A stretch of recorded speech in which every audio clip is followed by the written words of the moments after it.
Buenos días. Lo primero, felicitar a CM Media por esta iniciativa. Un foro de periodismo siempre es bienvenido. No creo que se pueda elegir un nombre mejor que el de José María Calleja, y desde luego estamos viendo que es importante y es necesario hablar de mujeres en los medios de comunicación. Yo creo que el mejor maestro es el ejemplo, y lo decía Gabriela y lo reseñabas tú: la falta de referentes femeninos en puestos de liderazgo grandes o pequeños en cualquier sector a lo mejor hace que las mujeres duden de su capacidad cuando les ofrecen un reto como liderar o dirigir o tirar del carro, que viene a ser todo lo mismo, ¿no? Desde luego eso también pasa en una empresa periodística, así que en doble felicitación. Y luego, Carmen, pues si tú me dices ven, pues yo aquí estoy y detrás de ti voy sin ningún problema.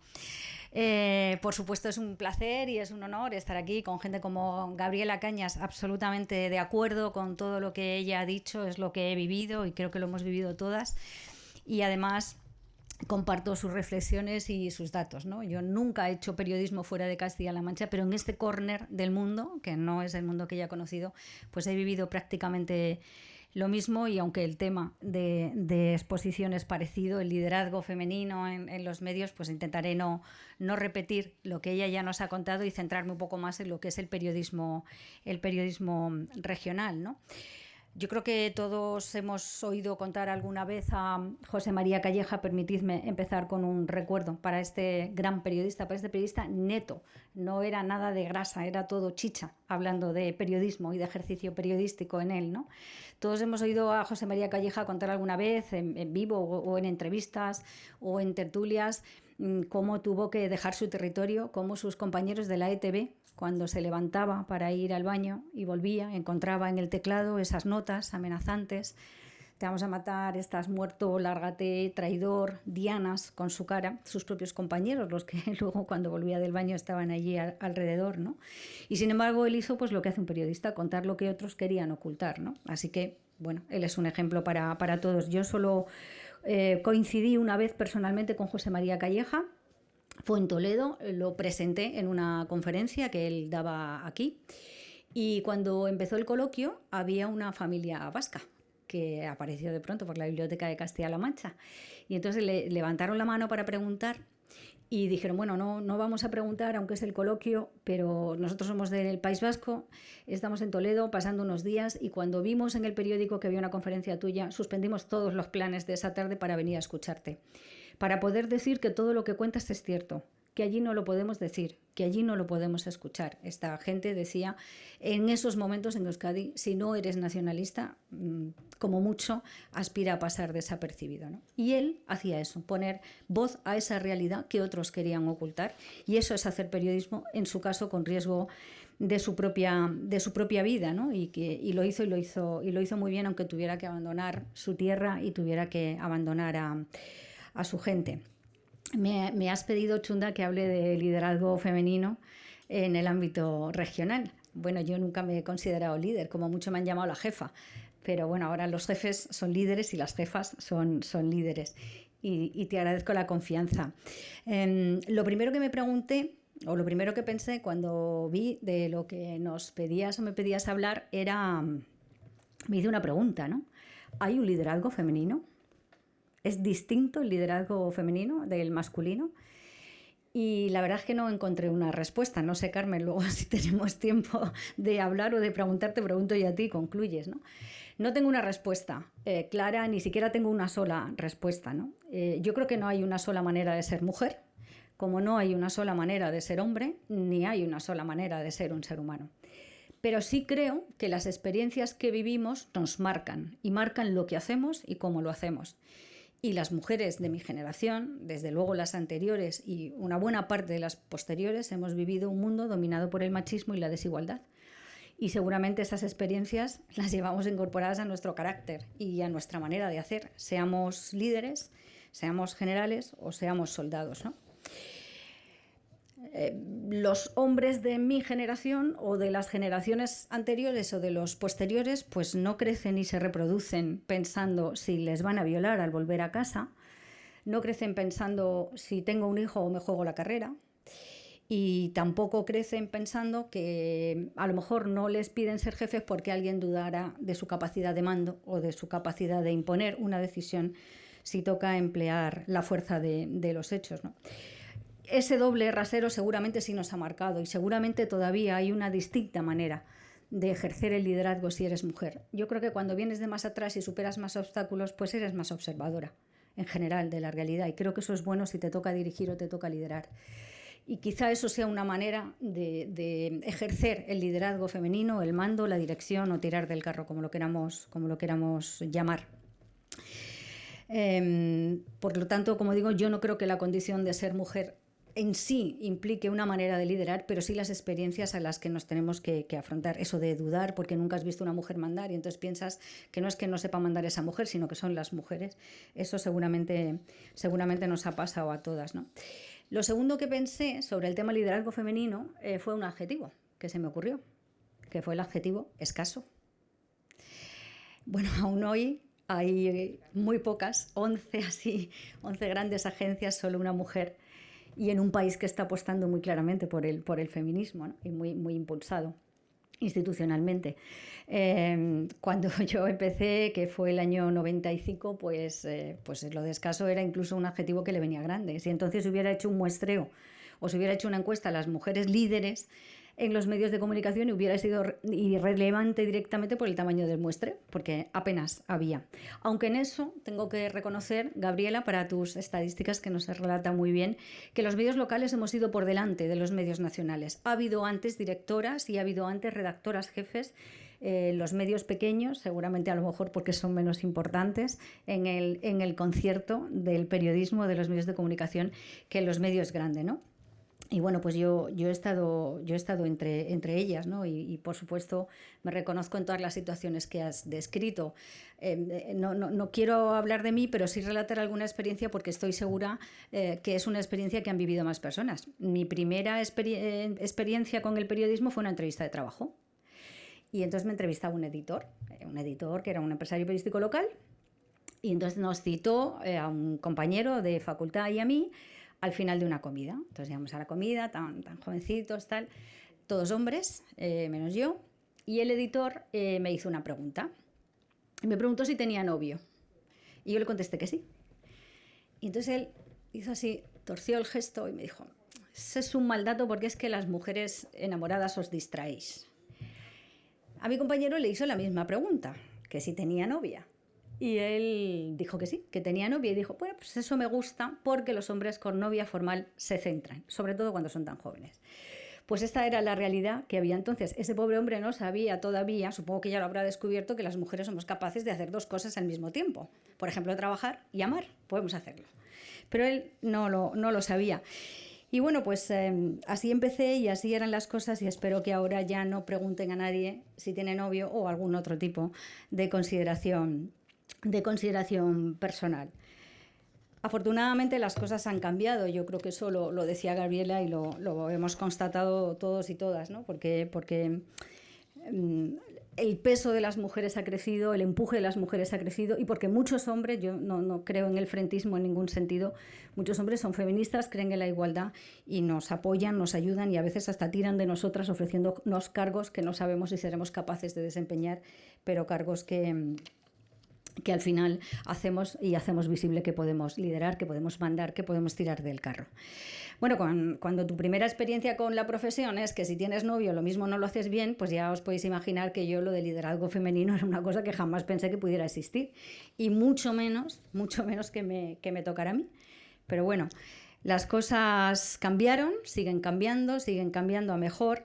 Y en esto, como decía antes, al contrario que en la prensa nacional, sí que los medios locales han ido por delante, porque quizás somos más flexibles para girar, para virar y a veces hasta para adaptarnos a los cambios, ¿no? Liderar, dirigir, tirar del carro. Ya digo que no sé si hay una manera de hacerlo distinto en las mujeres, pero desde luego cuando yo empecé, a finales de los años 90, principios del siglo XXI, todavía las mujeres eran minoría. Yo además tenía 28 años la primera vez que asumí la dirección, y era absolutamente un satélite fuera de órbita, por lo menos yo me sentía así. Chunda, tú eres un poquito mayor que yo, no mucho, pero supongo que me veíais así. Eran casi, entonces los directores de los medios eran todos hombres y además hombres muy maduros. Eran gente de más de 50 años o de 60 años y yo con 28 años, vaquero, bajita, me veía como un satélite fuera de órbita. Luego, si quieres, en el coloquio me cuentas cómo veíais a las que nos atrevíamos a romper el molde, ¿no? Muy inconscientemente, seguramente con 28 años yo no estaba preparada para dirigir, pero bueno, me tocó y lo hice, ¿no? En eso también han cambiado los medios, porque hoy sí hay perfiles de gente joven, no solo de mujeres, sino de gente muy joven en la dirección e impulsando los cambios estratégicos y los proyectos de desarrollo de los medios de comunicación grandes y pequeños. No sé si es bueno o es malo, yo desde luego no estoy en contra de la veteranía, pero es un dato que es así hoy en día. Decía que más que insistir en el tema de la mujer o de la discriminación o de la desigualdad de la mujer en los medios, y aprovechando además que hay alumnado, que hay varias facultades, entre ellas la mía, yo fui alumna de la Complutense, pues querría hablar un poco de la prensa local, de lo que es la prensa local, la prensa regional y de los obstáculos extra a los que nos enfrentamos. No me quiero ni imaginar la cantidad de cosas que pasan por el despacho de Gabriela Cañas o de Nacho Cardero, que va a hablar después, o de María Samperio. Pero os aseguro, compañeras y compañero, que en los medios locales todo tiene un plus de dificultad. Voy a relatar algunas cosas para los jóvenes que están estudiando y las jóvenes, lo que el alumnado tiene que saber si decide trabajar en un medio local o si además da el paso de dirigirlo o, como en mi caso, implicarse y ser empresaria. El primer obstáculo que te encuentras con un medio local es el tamaño. La mayor parte de los medios locales o regionales son empresas pequeñas. Ya sabéis lo que exige pequeño. Menos gente, menos medios, menos posibilidad de especialización, menos posibilidad de investigación o nula, menos sueldo y más trabajo. Eso es impepinable. En el caso de los medios pequeños, esa es la realidad con la que se topa un líder, en un director, en un medio pequeño, sea hombre o sea mujer. Esta es nuestra realidad. En una región como Castilla-La Mancha, pongo este ejemplo, pero yo creo que estas cosas pasan en todas las comunidades, me consta, y con compañeras o compañeros que tengo en medios trabajando en otras regiones cuentan lo mismo, ¿no? Salvo algunas excepciones de regiones muy grandes o muy desarrolladas o con mucha tradición periodística. Este es un problema, el tamaño y otros que voy a relatar a continuación, que yo creo que pasa en todos. Otro problema que tienen los medios pequeños es que en España la mayor parte del tejido empresarial son pymes o micropymes. Y como digo, salvo en regiones muy, muy concretas, en la mayoría los medios pequeños no tienen anunciante, porque las pequeñas empresas no se anuncian y las grandes empresas eligen circuitos nacionales e internacionales. Y si la publicidad, hoy eso está empezando a cambiar, pero si la publicidad es el principal ingreso y aquí, como digo, los anunciantes son escasos o adversos, como los fenómenos meteorológicos malos, pues hay una dificultad añadida que ya sé que la falta y el problema de la crisis de la publicidad es un problema general del sector, pero en los medios pequeños es casi imposible encontrar anunciantes. Eso explica seguramente el tamaño, la atomización y la falta de medios. Y eso lleva a otro problema, o por lo menos a lo que yo creo que es otro problema, aunque algunos compañeros directores me dicen que yo soy muy rara cuando hablo así, pero si no hay ingresos privados, eso hace que los ingresos públicos, los ingresos procedentes de la publicidad institucional tengan más peso. Y yo creo que eso no es bueno. Yo creo que eso, como poco, aplana los medios y sus contenidos. Y bueno, pues en todas las comunidades y en todos los lados, desde luego en Castilla-La Mancha también hemos conocido gobiernos que han hecho auténticos abusos de la publicidad institucional. Gobiernos autonómicos, por supuesto, pero también gobiernos provinciales o gobiernos locales, ¿no? Y esta debilidad de los medios pequeños, esta falta de músculo para combatir, con todos mis respetos, hombre, un gobierno no se va a enfrentar a la agencia EFE, pero si un gobierno lo hiciera, la agencia EFE tiene músculo para pelear con ese gobierno, para defenderse. Eso en las regiones pequeñas es más complicado. Y esta debilidad creo que es una debilidad de la que tenemos que ser conscientes para poder poner los remedios necesarios que no nos impidan hacer nuestro trabajo. Y los jóvenes y las jóvenes estudiantes tenéis que saber que esta es la realidad en las pequeñas provincias o en las regiones, pues que no son las regiones históricas más desarrolladas. Hay un último elemento que quiero señalar como debilidad que también tenemos que afrontar los medios regionales, los medios locales, los que estamos en sitios pequeños, y es la proximidad o la cercanía. Claro, en Madrid es muy difícil que un periodista coincida con un ministro en el súper, pero aquí coincidimos en el súper con los consejeros, en la piscina de la urba, dejando a los niños en el cole. Y claro, es muy complicado que con alguien con quien tú puedes estar discutiendo en la cola del mercado sobre la comida saludable o el fiambre de pavo, luego tomes distancia. esa falta de esa cercanía, esa proximidad, impide o hace muy difícil, es un obstáculo extra para que los periodistas, las periodistas y quienes dirigen esos medios puedan hacer su papel, que es mantener la distancia para poder hacer la crítica. Estas situaciones de cercanía favorecen la complicidad, no favorecen la distancia, y es humano, ni siquiera hace falta tener malas intenciones. Creo que es un obstáculo extra para poder hacer periodismo y por lo tanto nos pone más a prueba que a lo mejor a compañeros que tendrán otro tipo de dificultades, pero que afortunadamente pues no tienen que ver la cara al ministro o al secretario de Estado o a la persona con la que luego tienen que hacer una crítica o por lo menos tener una duda razonable. Y como digo, pues además esa dependencia mayor en las cuentas de resultados de la publicidad institucional por falta de peso de los ingresos privados, porque no hay empresas con tamaño para anunciarse o con esas necesidades de comunicación, pues es un hándicap que, bueno, que poco a poco pues vamos afrontando y vamos resolviendo, y afortunadamente las cosas pues ya no son como eran, yo creo que casi en ningún lugar. Como os decía, pues esos son algunos de los intangibles y de los problemas y de las características que tiene la prensa regional y que yo quería citar hoy porque sé que mis compañeras tienen muchos más datos para avalar esa situación de desigualdad que, como digo, comparto, manifiesto y he vivido, ¿no? Todavía pasa, pero muchísimas veces al entrar en nuestra redacción alguien te pregunta, ¿tú le recibes primero? Pues porque está más cerca y te pregunta, por favor, el jefe. O sea, de entrada nadie piensa que una mujer sea la jefa, y menos que le reciba con naturalidad y le diga buenos días, ¿qué desea usted, ¿no? Y yo, para finalizar, quisiera compartir unas frases que para mí son el decálogo de alguien que tiene que tirar del carro o de alguien que quiere ser un buen periodista. Son frases que he reunido a lo largo de mi trayectoria y que yo creo que identifican esos valores y esas cualidades y características personales y profesionales que debemos tener y que debemos aplicar. Y también lo que a mí me parece que es un modus operandi, y es que, o con lo que debe ser el modus operandi en quien dirige. Y creo que la respuesta la tenemos los periodistas. Creo que la mejor manera de acertar dirigiendo, de acertar liderando o tirando de un carro, es preguntarse o aplicar las 5 W famosa, que los periodistas aprendemos ya en primero de carrera, ¿no? Es que en cada proyecto, en cada tarea que tienes que hacer, preguntarte el qué. Es importante saber definir y no desviarte del qué, o a lo mejor desviarte para refundarlo, pero en cualquier caso, tener presente siempre el qué. Eso un líder tiene que tenerlo claro siempre, aunque lo cambie. Por supuesto, el quién, que se refiere al equipo, es muy importante. Creer en los equipos, motivar a los equipos y acompañarte y elegir bien la gente, no solo con las capacidades que necesitas para hacer todos los trabajos, sino que se pueda generar una buena sintonía, una buena personalidad de grupo. Por supuesto, es importante el cuándo. El dónde, porque el dónde no solo habla del sitio en el que estás, si es una publicación de Toledo o regional de Castilla-La Mancha o nacional o internacional, sino cuál es tu audiencia, y elige muy bien, te permite elegir muy bien los temas a tratar, y desde luego el por qué. Porque cuando vienen las dudas, los obstáculos, cuando te decaes, cuando no tienes ganas de seguir porque todo te parece dificilísimo y lo peor, la respuesta a la pregunta ¿por qué? Te recuerda por qué estás ahí, por qué empezaste y si te has apartado del camino o sigues en él. Y ya sí que para finalizar, pues me gustaría leeros unas frases que, como digo, yo creo que tienen que estar en las cualidades y en la práctica diaria de los periodistas. Son las siguientes.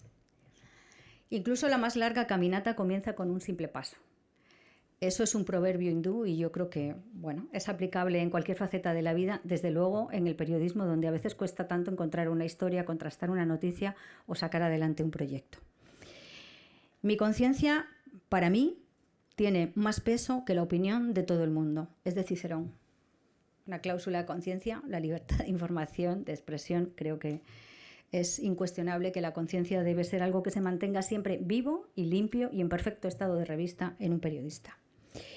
Dejemos el pesimismo para tiempos mejores. Esta es una pintada callejera que yo vi en Madrid y me la quedé cuando el crash de 2008. Alguien puso, dejemos el pesimismo para tiempos mejores. Pues sí, la verdad es que cuando las cosas van mal es el peor momento para sentirse derrotado. Un periodista nunca puede sentirse derrotado, lo cual no significa que no pueda rectificar o incluso retroceder si es necesario. Quien quiere hacer algo encuentra un medio, quien no quiere hacerlo encuentra una excusa. También es un proverbio árabe. para los periodistas es fundamental. Encontrar medios, porque casi nunca tenemos los suficientes. La mayor gloria no es nunca caer, sino levantarse siempre, Nelson Mandela. No hay fórmulas secretas para el éxito, es el resultado de tu preparación, trabajo duro y aprender de los errores. Colin Powell me parece que también es un ABC en cualquier profesión, pero desde luego en la periodística. Entre el deshonor y la gloria elegiste el deshonor y tuviste deshonor y guerra. Esta es una frase que Churchill le dijo a Chamberlain cuando el primer ministro inglés hacía una política de apaciguamiento con los nazis, que obviamente no sirvió para que los ingleses convencieran a Hitler de no ir a la guerra y no invadir todo lo que pudo. Y yo creo que con los periodistas pasa siempre. Vais a estar sometidos a presiones siempre, porque es normal, porque tenemos en nuestra mano la imagen de los demás, aunque sea a veces un ser anónimo del que vamos a contar una historia. Y es normal que tengan inquietud y es normal que quieran saber lo que vamos a decir, lo que vamos a opinar o que quieran orientarlo. Nunca se cede a las presiones, nunca. Como lo hagáis una vez y penséis que es la primera y la última, estáis muertos. Si hay una primera, habrá una segunda y habrá más. Si hay deshonor, tendréis deshonor y guerra. Otra frase de mi decálogo es: para ganar hay que estar dispuesto a perder. Esta humildemente es mía, porque a mí me gusta mucho el riesgo y solo quien arriesga gana, pero evidentemente también se arriesga a perder. Vivan los buenos es mi hashtag. Creo que los periodistas sufrimos a lo largo de nuestra vida muchísimas decepciones. Creo que es un oficio, por eso el estrés y algunas enfermedades, patologías y bajas ligadas al estrés nos afecta tanto. Sufrimos muchas decepciones porque chocar de bruces con la realidad cada día, por la mañana, por la tarde y por la noche, pues es algo que a veces pasa factura. Y a veces nos convertimos en unos descreídos, en unos desengañados, incluso en unos bordes y en unos amargados. No lo hagáis, porque los buenos existen y si cerráis las puertas porque ha habido demasiados malos, os perderéis a los buenos y sus buenas historias. Así que aunque suene muy naif, mi hashtag es vivan los buenos. Y acabo con una frase de un amigo mío que muchos de vosotros conoceréis. Es una frase que dice: acuérdate de vivir. La dice mi amigo Juan Ramón Amores, que tiene ELA, que ha conseguido ser alcalde, sabemos que el único de España, probablemente el único del mundo, y que es un ejemplo de superación que me parece que merece la pena incorporar a nuestras lecciones de vida, seas periodista o no lo seas. Entre otras cosas, porque yo creo que alguien que se pierde la vida o que no sabe vivir, o alguien que no es buena persona, no puede ser tampoco una buena periodista ni una buena líder. Muchísimas gracias por vuestra paciencia y espero haber aportado algo. Muchas gracias. Muchas gracias, Omar. Bueno, muchas gracias por ese decálogo, por traer también a Juan Ramón Amores a colación, que la verdad es que nos viene muy bien su ejemplo de superación. Y gracias también por traer la realidad de los medios locales, porque es una realidad un poco desconocida, pero la labor es muy necesaria. Y te voy a trasladar algunas preguntas que nos han llegado en este sentido. ¿Crees que las mujeres están habituadas a consumir noticias en medios digitales en la misma proporción que lo hace el público masculino? ¿O se aprecia todavía una brecha de género, sobre todo en edades más avanzadas? No, no están acostumbradas a consumir en la misma proporción porque son más.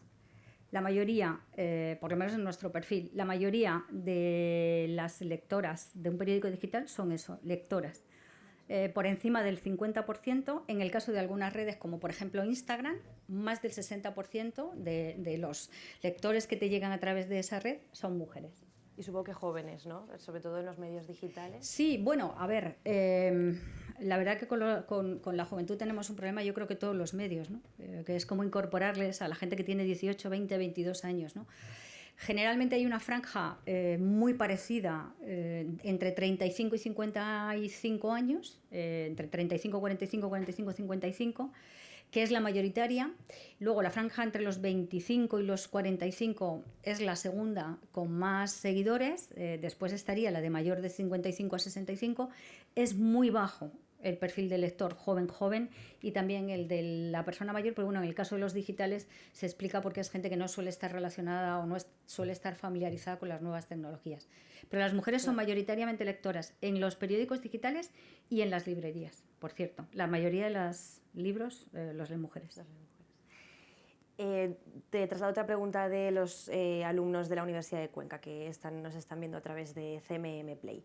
Basándote en tu extensa trayectoria como mujer periodista, ¿consideras que todavía hoy hay mujeres que se ven obligadas a renunciar a desarrollar aspectos de su vida personal? Hemos comentado esto antes también, lo ha comentado Carmen.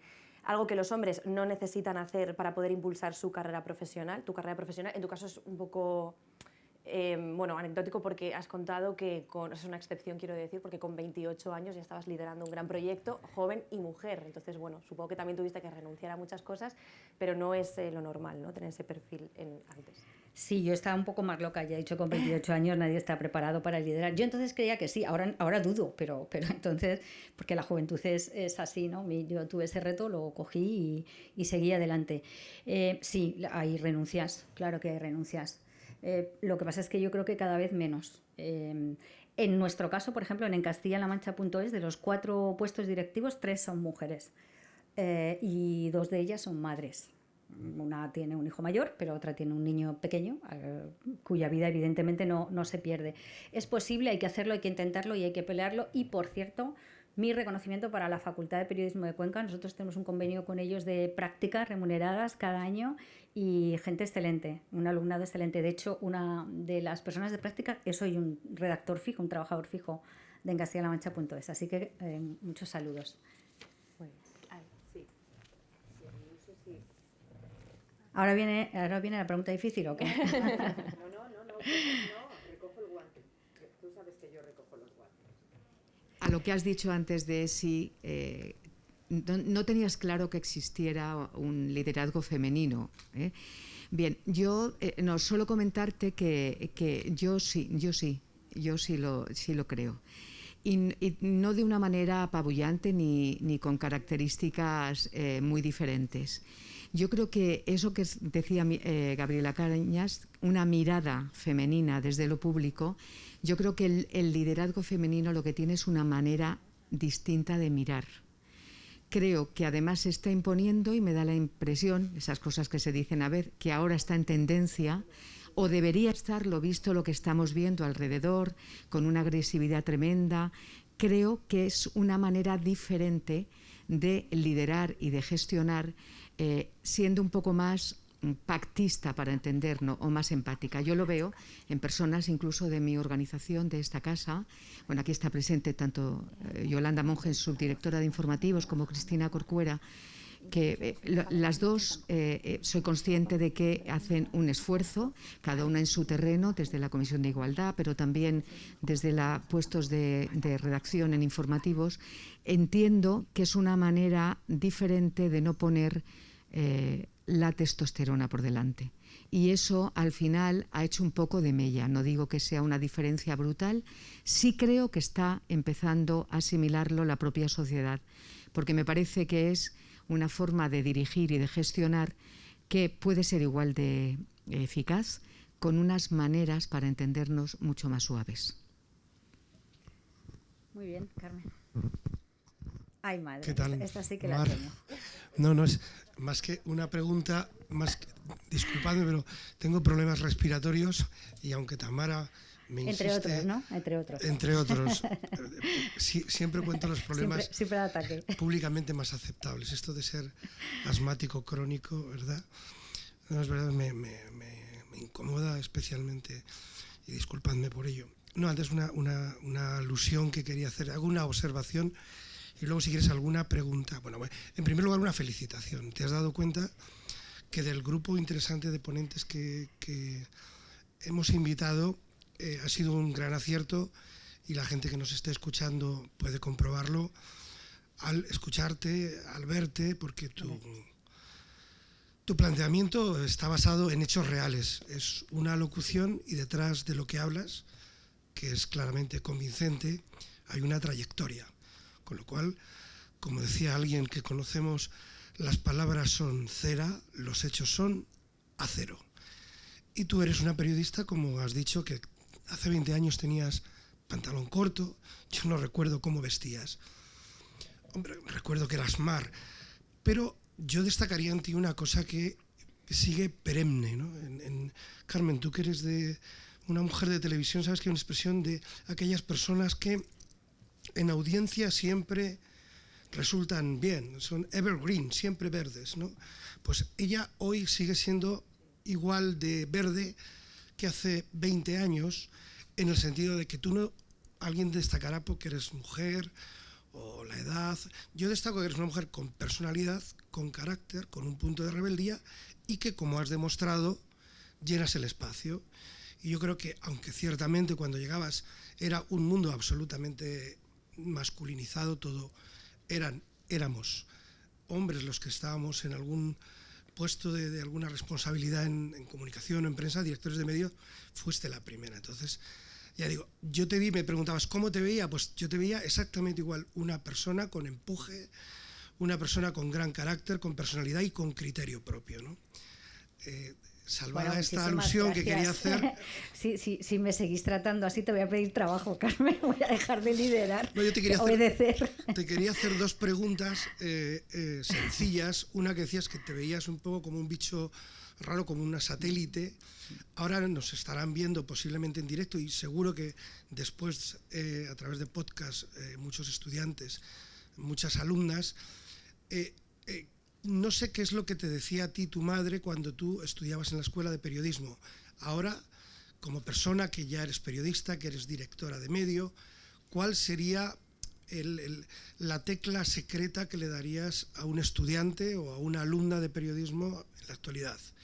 Eso por un lado. Y luego has hecho una descripción, yo creo que bastante atinada, de cuáles son las dificultades por las que atraviesa un medio privado. Nosotros somos un medio público y, lógicamente, yo creo que trabajamos en unas condiciones, claramente, no hay que negarlo, mucho más ventajosas. Has estado trabajando siempre en medios públicos, primero como redactora, luego como directora. Además, has visto cuál ha sido el tránsito del papel a lo digital. Me gustaría, desde tu punto de vista, que nos cuentes cuál ha sido el secreto, más allá de esto de aferrarte siempre a lo positivo, a la vida, ¿no? ¿Cuál ha sido el secreto para no caer en esos largos pasos que ya has ido dando a lo largo de tu carrera, de tu brillante carrera periodística? Gracias. El equipo, o sea, la gente que te rodea, es que es básica. Es que, bueno, ahí está Rebeca, que es, aparte de ser una maravillosa fotógrafa y otra compañera de la Universidad Complutense. Rebeca también es de la Universidad Complutense, de imagen. Es que yo tengo gente que tiene la misma antigüedad que yo, pues que creo que de un año o dos pues hay gente que se incorpora por jubilaciones, pero siempre hemos sido una plantilla bastante estable. De hecho, efectivamente éramos papel, éramos una revista con muchísimo éxito, muchísima penetración en Toledo, y la matamos y nos convertimos en periódico digital porque sabíamos que matábamos nosotros el papel o el papel mataría a las personas, que éramos nosotros. Y conseguimos pasar toda la crisis sin un solo despido desde 2011 en adelante, que fue una cosa no habitual, desde luego, ¿no? en nuestro sector. Yo creo que el equipo es la gente. Si tú estás bien rodeada por gente que te apoya, pues es que puedes con todo, porque tú no eres capaz de mirar a alguien que confía en ti y decirle se acabó. Es que aunque tú quieras, y yo me he levantado muchos días con ganas de decir cuando llegue, digo se acabó. No puedes. Si el equipo que eliges es un equipo profesional. Y al alumnado de periodismo, bueno, por supuesto que acaben y que haya muchos periodistas, o sea, confía en los periodistas. Somos imprescindibles. La primera barrera contra las fake news, contra la información falsa, contra los bulos en las redes es un periodista. Nuestro método de trabajo es el básico para dudar y para intuir si algo puede ser cierto o por lo menos dudar que no lo es. Se necesitan periodistas. Además, el perfil de periodista es verdad que no siempre para medios, pero es uno de los perfiles más demandados, junto con el de matemáticos o el de informáticos. Es un perfil muy demandado en las empresas, no para hacer siempre trabajos periodísticos, pero sí por la formación que tienen en comunicación. Porque hoy se sabe que lo que no comunicas, que si no llegas, no existes, aunque hagas un trabajo maravilloso en cualquier campo. Así que no os dejéis rendir por las cifras de paro, buscad vuestro hueco, buscad vuestro camino, buscad la especialización y gritad alto y claro, confía en los periodistas, porque la sociedad nos necesita más que nunca. Yo eso lo tengo clarísimo y hay que decirlo, o sea, es que nos lo tenemos que creer y lo tenemos que proclamar. Sí, creo que se me oye. Más gente. Perfecto. No, simplemente ha comentado Carmen que efectivamente sí que hay una mirada femenina tanto en el liderazgo como creo que en el ejercicio del periodismo. Yo creo que sí, que en las facultades donde nos estén escuchando alumnos y alumnas ellas son mayoría. Y hace mucho tiempo que las mujeres somos mayoría en las facultades.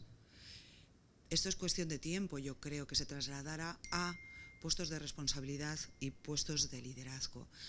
Sí me gustaría preguntarte, sé que a mí me fastidia un poco siempre intentar buscar ese punto de cuotas, de porcentajes, ¿sigue siendo necesario? Te pregunto. ¿Tenemos que seguir fijándonos en esas cifras para conseguir el acceso de la mujer? ¿O la mujer por sí mismo crees que en los medios de comunicación tendrá su sitio, lo encontrará? Yo defiendo las cuotas porque es la única manera de facilitar la integración y los hechos creo que avalan ese dato, y porque además yo toda mi vida he oído hablar de cuotas. La cuota de los vascos, la cuota de los andaluces, la cuota de los del barrio del Polígono, la cuota de los de Ciudad Real, la cuota... Toda mi vida he oído hablar de cuotas, la cuota de los maestros, la cuota de las personas con discapacidad, la cuota, toda mi vida. Y ahora resulta que cuando las cuotas son de mujeres para facilitar la discriminación positiva y la incorporación, resulta que es un problema. No, yo defiendo cuotas. La realidad todavía es desigual y mientras eso sea así, es necesario que haya cuotas. Yo las defiendo sin ningún complejo, vamos. Pero es que además yo, hasta ahora, tener un puesto público o un puesto privado, la única razón o lo único que se exigía es ser hombre. A nadie le preguntaban si además era brillante. ¿Es hombre? Pues lo sabrá hacer. Pero ¿qué razones había para meter en las listas a las personas, salvo que fueran hombres? ¿Alguien se ha preguntado alguna vez si por tener 25 concejales eran listos o tontos o medianos o qué porcentaje había de gente preparada? La única razón es que eran hombres, pues ya está, pues están bien puestos están.